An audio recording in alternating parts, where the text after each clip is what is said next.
I just got back from Walmart where I spent around $100. I'm going to show you exactly what I purchased and how I am using it to feed my family of 5 for an entire week.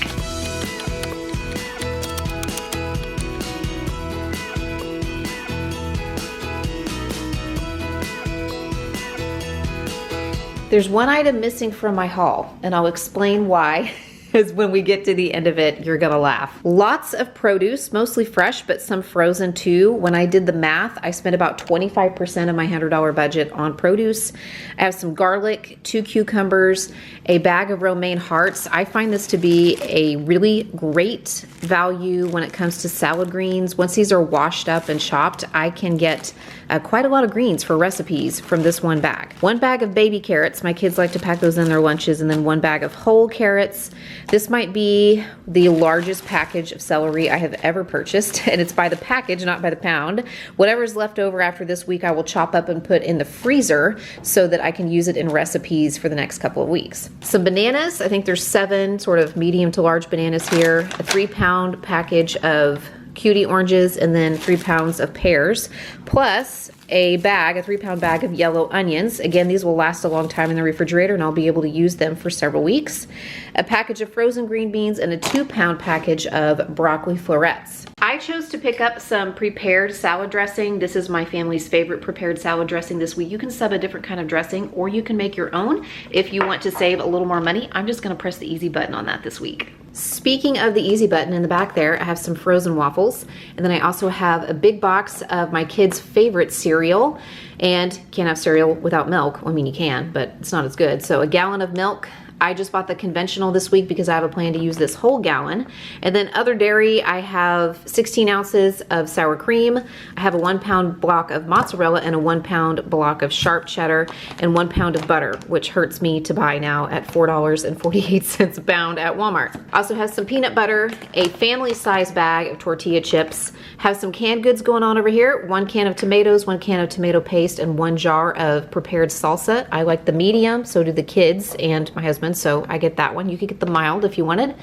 1 can of black beans and 1 can of refried beans, and then 3 cans of chicken noodle soup and a can of red enchilada sauce. I also got a pound of rice and a pound of rigatoni and a pound of spaghetti. Plus, I got this 2-pound bag of popcorn, which is going to make a fantastic snack, not just for this week, but it'll last probably more than a week, because just a few tablespoons of this pops several cups of popcorn in the microwave. 1 box of stuffing mix. I bought the chicken flavor. This is going to be for a casserole that my mom made a couple weeks ago when we were visiting, and it was so good I wanted to share it with you guys. 2 boxes of mac and cheese, a box of yellow cake mix. I needed to restock my chili powder, so I included that in this haul. 1 package, 20 count, of flour tortillas, and a package of blueberry muffin mix. I found 2 really good looking loaves of whole wheat French bread on the discount bakery rack for 49 cents a piece, yay. I also picked up 1 package of pepperonis and a package of crescent rolls and a package of little smokies. These are gonna be to make some things the kids can take in their lunches. And the 85-15 ground beef I thought was a great deal from the freezer section in these 1-pound packages. They were only $3.88 for a pound. Please tell me I'm not the only person who has ever done this. I left a whole fryer chicken at the grocery store. Or at least I think I left it at the grocery store or in my cart because it didn't make it home and it's not in my van. It is important to this particular meal plan because I am going to use that to make 3 different meals. And I picked up about a 6 or 7 pound whole roaster chicken. It was $1.32 a pound. So I'm going to go back and get that, and that will complete my grocery haul, including the 7-pound fryer chicken, whole chicken, which I will have to go back and procure. My total was $104.80. And that is almost to the penny what I wanted to spend, or what I was trying to stay under, because I was thinking $3 per person per day. 5 people in my family would be $15 a day, times 7 days a week would be $105. Now, I am feeding my family. I have 3 children who are 13, 10, and 9. We are pretty busy, we're pretty active. So there's gonna be some soup recipes and the casserole recipe. There are gonna be some easy things for breakfast, like the frozen waffles. Could I shave a little bit more off of this total if I didn't buy a few items out of convenience? Sure, but I'm also trying to put together a realistic plan for me and my family. So if you wanna change things up, if you want to substitute some ingredients or make some more things from scratch, have at it. I'm just gonna show you what we're doing. I've got a whole chicken cooking in the crock pot right underneath this cabinet. And if you have never cooked a whole chicken before, it is super, super easy, especially if you have a slow cooker. Once I place my whole chicken in the crock pot, I check the cavity because usually there is a little package that has the neck and or the giblets. My mom would use these to make gravy later on. And I think some people might use them whenever they make broth from the leftover bones from the chicken, but I'm not gonna hang on to them for a few days, so I just discard mine. I give a rough chop to an onion, a couple of carrots, a few stalks of celery, and I put that into the cavity and all around the chicken. I also really like to use a lemon if I have it, but I didn't have one today. I would just half the lemon and then put that inside the cavity of the chicken as well. I like to use a few garlic cloves and just place those on top of the chicken along with a couple tablespoons of butter that I've sliced up. And to season it, I just kind of let the spirit move me. I probably don't use the same seasoning mix every time I make one. Today I used a teaspoon each of garlic powder, paprika, parsley, and Italian seasoning, and then 2 teaspoons of salt. I just sprinkle that over the top of the chicken and I put my lid on it. I got it going early in the morning, so it's gonna cook on low for about 7 to 8 hours today. Since I mentioned seasonings for the chicken, this is a good time to point out that I am working in a family kitchen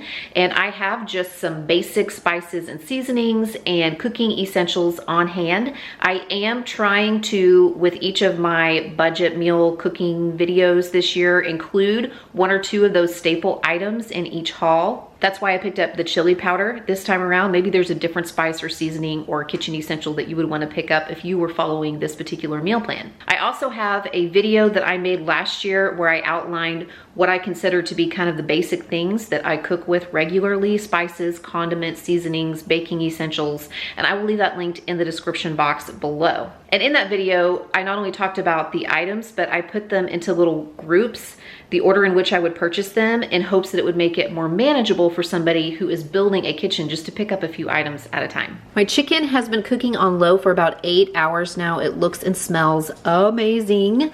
I am turning this off. I'm gonna take it out of the crock pot and let it cool for a few minutes, and then I'm going to take all of the meat off the bone. I'm going to drain all the liquids off because I'm gonna be using those tonight. And then I'm gonna go ahead and put the bones back in the crock pot. I'll probably just store that in the garage fridge because in a couple days I'm gonna use those to make more broth for another recipe. I am actually going to be cooking 2 dinners tonight. First, I'm going to prep a casserole that we can have later in the week, and then we will get to making tonight's dinner. In my pot here, I have 2 stalks of celery chopped and about half of an onion chopped, sauteing in 3 tablespoons of butter over medium-low heat. I took about 1 serving, which would be 2 ounces or about a fistful of spaghetti, and I broke it up into little bitty pieces. And I'm going to add that to the pan now with about 1 cup of, with 1 cup of white rice. And I'm gonna let that saute with the butter and the vegetables now that the onions are starting to get translucent. I am going to season this with a little bit of Italian seasoning, probably about half a teaspoon, and then salt and pepper to taste. My whole chicken rendered a little over 3 cups of broth as it cooked in the crock pot, so I set aside 3/4 of a cup of it. You'll see how I'm using that in a bit. And what I was left with was 2.5 cups, which is pretty much exactly what I need here. So I'm gonna add this to my pot.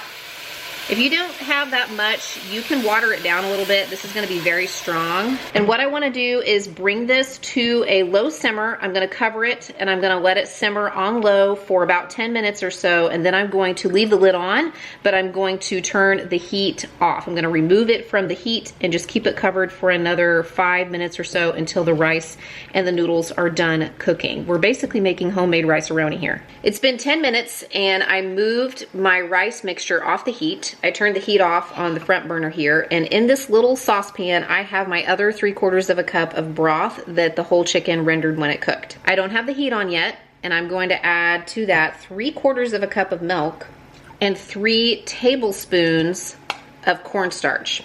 This is sort of a gluten-free version, well, as long as you're chicken broth is gluten-free, of cream of chicken. I want to whisk this all together and then turn the heat on.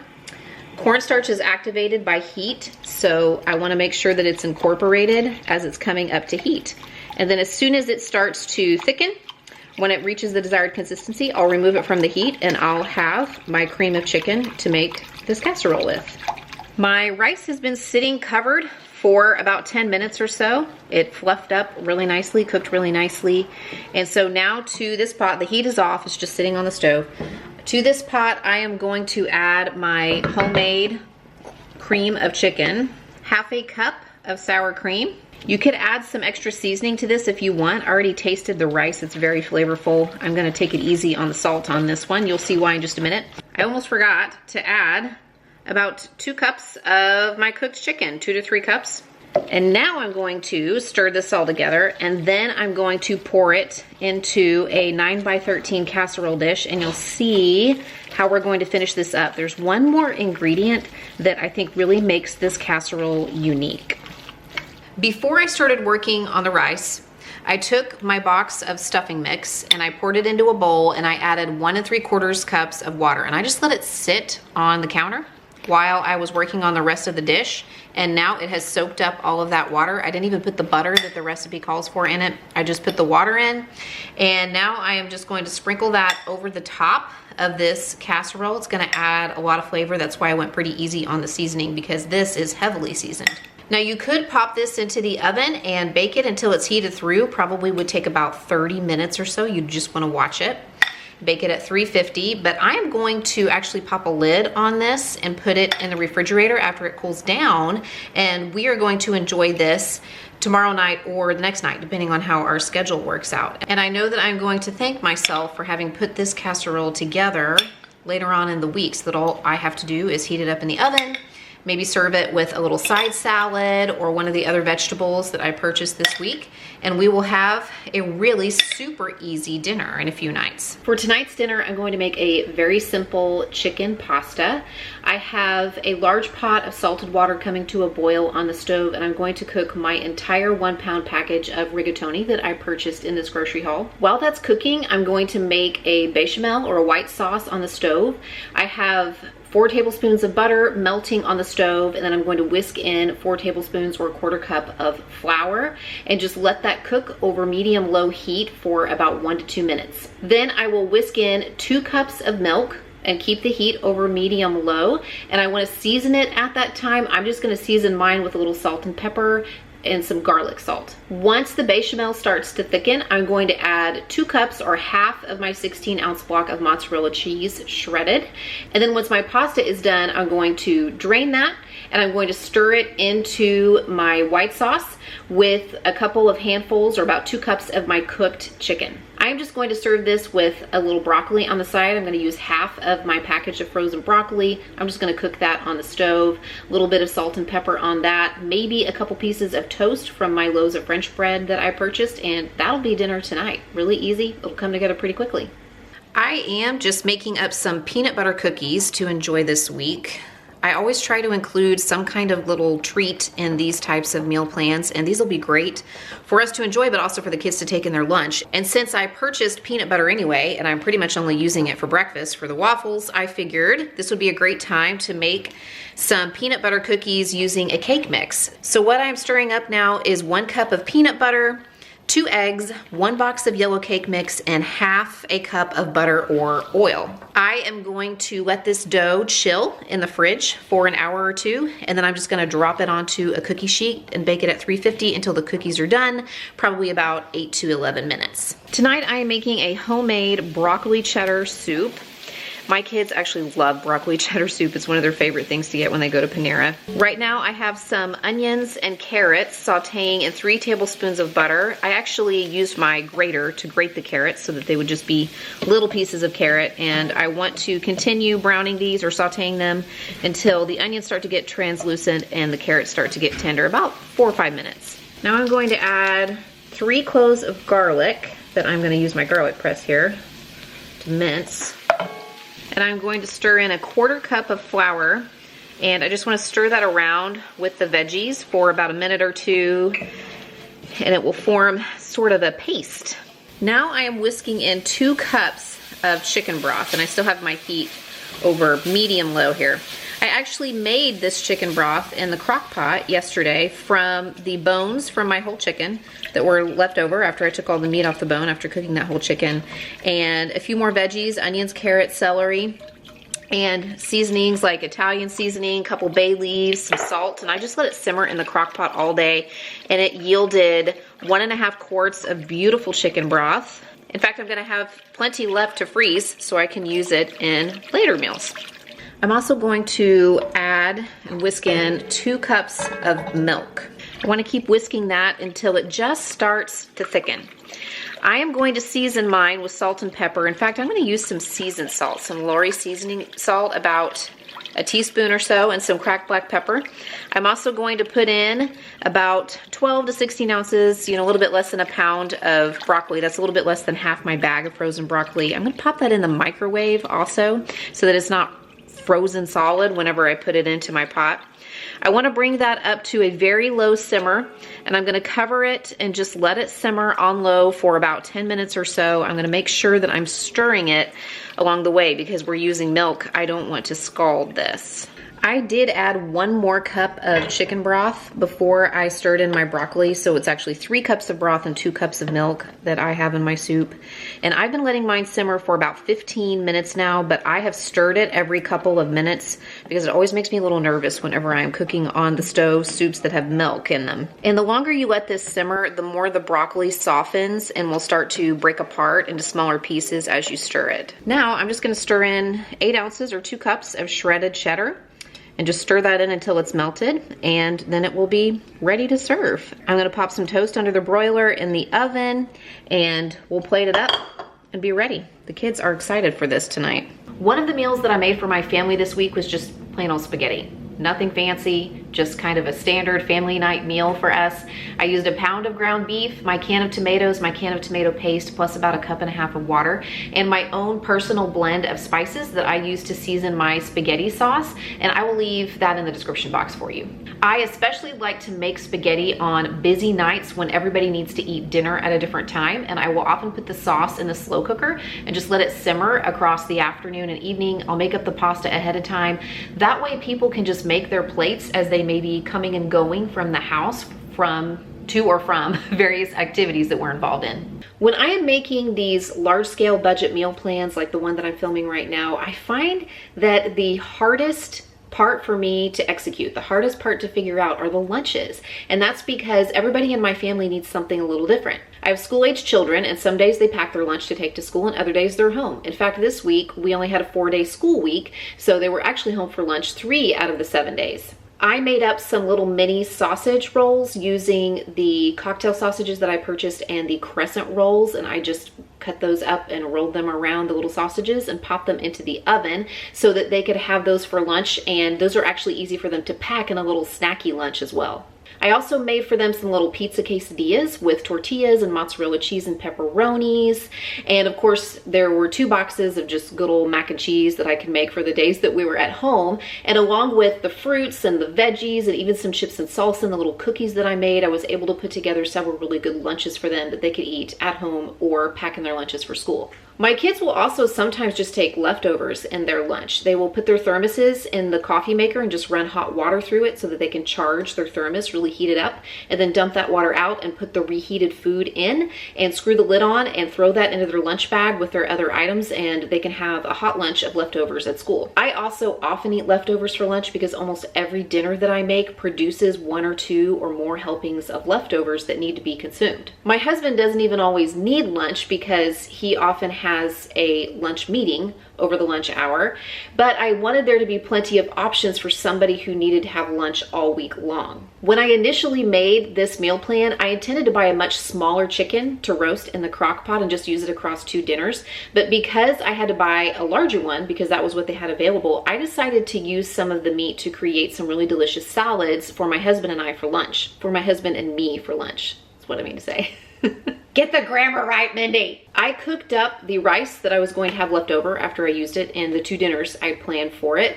And I also added my can of black beans, drained. I put a little taco seasoning in mine just to kind of give everything, you know, a little flavor. And then I put that along with some of the roasted chicken that I'd pulled off the bone with some lettuce and some carrots or cucumbers, a little bit of ranch dressing, some tortilla chips crushed up, maybe a little bit of shredded cheese. And I was able to make some really delicious salads for lunch for my husband and myself. I have found in recent years that I don't need to cook more than 5 dinners for my family in a week. And that is because we tend to either eat leftovers one night or get takeout one night. And takeout comes from a different line item in our budget. I've talked about that in a recent video. Even when we have $0 to devote to the eating out line item in our budget, it challenges us to look for money in other places, to use gift cards, to save the gift cards and the gifts that we receive for birthdays so that, you know, we can treat ourselves to take out and there'll be a night that I don't have to cook or prep anything. I also have found that usually at least one night a week, we're just elsewhere for dinner. We have dinner at the church, or we have a birthday party, or a gathering at a friend's house that we've been invited to, or there's a fundraiser dinner, or, you know, we're eating from the concession stand at the ballpark or something like that. You know, there's just something in our schedule where we are not going to need to provide dinner, or we're probably going to use cash from another part of our budget to eat. However, you will have noticed that in my grocery haul, I also picked up a couple cans of condensed soup, because this is something that if one of those nights doesn't work out, if we don't have leftovers or there's no money in the recreation budget for eating out, then I can just heat up one of these cans of soup, maybe make some toast or a really simple cheese toast or grilled cheese, maybe scavenge the refrigerator for any veggies to make up a quick salad, and just have a really easy meal that doesn't require me to do a bunch of cooking, because often I just need a break from that. And then if we end up not using this, I can just keep it in the pantry for the times when we need it, or something like this I can also toss into my emergency budget meals bin that I keep in the bottom of my pantry. That is mostly ready to eat and heat and eat items like this that we can use when we're in a pinch or when we might find ourselves in a situation where we need them. In our family, we're not huge breakfast eaters. We tend to keep the options pretty simple, as many of us are running around in the morning trying to get ready to leave the house for work or for school. I know the frozen waffles. I know the frozen waffles are a bit of a luxury item. It was $4.14 for a box of 24, which actually isn't that bad when I do the math and it comes out to less than 20 cents per waffle. And that is something that's so easy for the kids to fix, because they can throw 1 or 2 in the toaster and just eat them as they're leaving the house. We can have them with peanut butter and sliced bananas, since I bought those things with this grocery haul. Of course, they can sit down and have them with a little butter and pancake syrup if they have the time to do that as well. I also got a pretty big box of cereal, one that has 17 servings. I bought milk, and cereal also makes a great snack. Plus, I purchased a pouch of muffin mix, and in a recent video, I showed how I stretch that muffin mix by adding a couple extra ingredients from my pantry. So instead of it making 6 muffins, it makes 10 muffins. If you like this kind of content, be sure that you are subscribed and that you hit that notification bell, because I intend to put out several videos like this one in the month of February and beyond, and you don't want to miss one. If you want to purchase a printable version of this meal plan, check out the link in the description box below. It will have the grocery list that I use, several of the recipes. It will have a sample meal plan like the one that I created for this video, and then also a blank version of that weekly meal plan so that you can make your own. Tonight we are having what I am calling a beef enchilada bake. So I am just finishing up browning 1 pound of my ground beef with half of an onion chopped. Now that it's almost done browning, I'm going to press 1 clove of garlic. You could do more. This was a big clove, so I thought 1 was enough. I'm going to add to this 3/4 of a cup of rice, about half a cup of salsa, about 2 tablespoons of taco seasoning. I make my own from just a mixture of spices that I keep on hand, and I will type that out for you in the recipe box, or you could use a packet of seasoning, and 1 3/4 cups of water. I want to stir this all together. I'm going to bring it to a simmer, pop the lid on, and let it simmer on low for 10 minutes, and then remove it from the heat, but keep the lid on for another 10 minutes so that the rice can finish steaming. After my rice set up, my beef and rice mixture set up for 10 minutes after I, removed it from the heat, I now have it next to me, and I am just putting it into tortillas. and placing those into a casserole dish. I'm pretty sure I'm gonna be able to squeeze 10 in here because I buy the smallest size tortillas. It's like fajita size tortillas. If you want to use corn tortillas, you certainly can. It would be, you know, a more authentic, like actual enchilada. It's more like a burrito when you use flour tortillas, but my family just likes flour tortillas. So that's what I went with this time. Ooh, yay, it's gonna work out perfect. Look at that. And I actually have quite a lot of extra filling here. So I could have filled them a little bit fuller, but I filled them pretty generously. And I could save this and, you know, we could have it maybe with some chips or, you know, with some greens on a salad or something like that. But I think I am probably just going to spread some of it over the top of the enchiladas like so. And then anything that's left over, I'll put in a little dish and put it in the refrigerator. I am going to stir the enchilada sauce into half a cup of sour cream.